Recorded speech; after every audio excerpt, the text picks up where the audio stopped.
শেখ হাসিনা কিছু কিছু খুদে স্বৈরাচার রেখে গেছে বাংলাদেশ।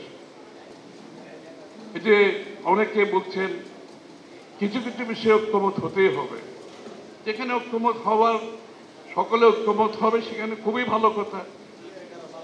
আপনার জন্য যেটা গুরুত্বপূর্ণ আরেকটি দলের জন্য সেটা গুরুত্বপূর্ণ নাও হতে পারে। সুতরাং ঐক্যমত যতটুকু হবে সেটাকে নিয়ে আমরা এগিয়ে যাব। আর এর বাইরে প্রত্যেকটি দলের যেগুলো ঐক্যমতের মধ্যে আসবে না সেগুলো তারা আগামী নির্বাচনে তাদের ম্যানিফেস্টোর মাধ্যমে তাদের কর্মসূচির মাধ্যমে জনগণের কাছে নিয়ে যায়।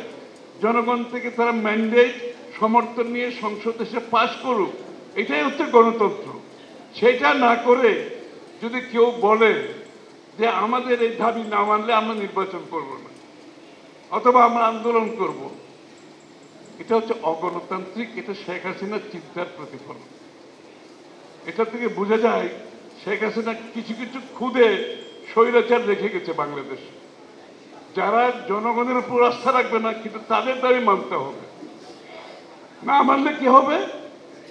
আবার বলছে গণভোট দিতে হবে। ভালো কথা, আপনার দাবির উপর যদি গণভোট দিতে হয় আমার দাবির উপরে আরেকটা গণভোট হোক, আরো 10টা দাবির আরো 10টা দাবি আছে, সকলের গণভোট হোক। বাংলাদেশের জীবনে নির্বাচন আর হবে না।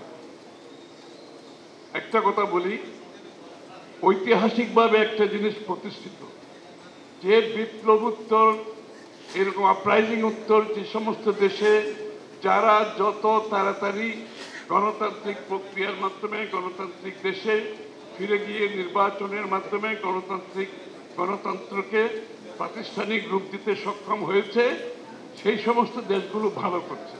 আর যেই সমস্ত দেশের বিপ্লবোত্তর এই ধরনের একটা নিজেদের মধ্যে দ্বিধাদ্বন্দ্ব সৃষ্টি করার প্রচেষ্টায় চলছে, সেই দেশগুলোতে এখন গৃহযুদ্ধ চলছে। যে দেশগুলোতে সমাজ বিভক্ত, সেই দেশের অর্থনীতি ভেঙে পড়েছে।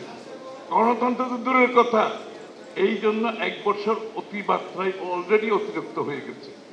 যত তাড়াতাড়ি জনগণের ভোটের মাধ্যমে তাদের প্রতিনিধি নির্বাচিত, সংসদ সরকার নির্বাচিত হয়ে গণতন্ত্র প্রতিষ্ঠিত না হবে, ততক্ষণ জনগণের অধিকার, মালিকানা, স্বাধীনতা, মুক্ত চিন্তা কিছুই থাকবে না। দিনের শেষে দেখবেন যে একটা সাংঘর্ষিক জাতি হিসাবে আমরা একে অপরের সাথে যুদ্ধ করছি। সুতরাং নির্বাচনে যান, আপনার যা বলার আপনি জনগণকে গিয়ে বলেন, জনগণের ম্যান্ডেট নেন, নিয়ে সংসদে এসে তর্ক বিতর্ক করেন। আপনার যে ভাবনা চিন্তা সেটা বাস্তবায়নের চেষ্টা করেন। কিন্তু সেটা না করে কিছু লোক মনে করছে এখন নির্বাচনের আগে তাদের দাবি দেওয়া না মানলে নির্বাচনের বিষয়টা তাদের কাছে গ্রহণযোগ্য নয়। অর্থাৎ তাদের আচরণ হচ্ছে অগণতান্ত্রিক।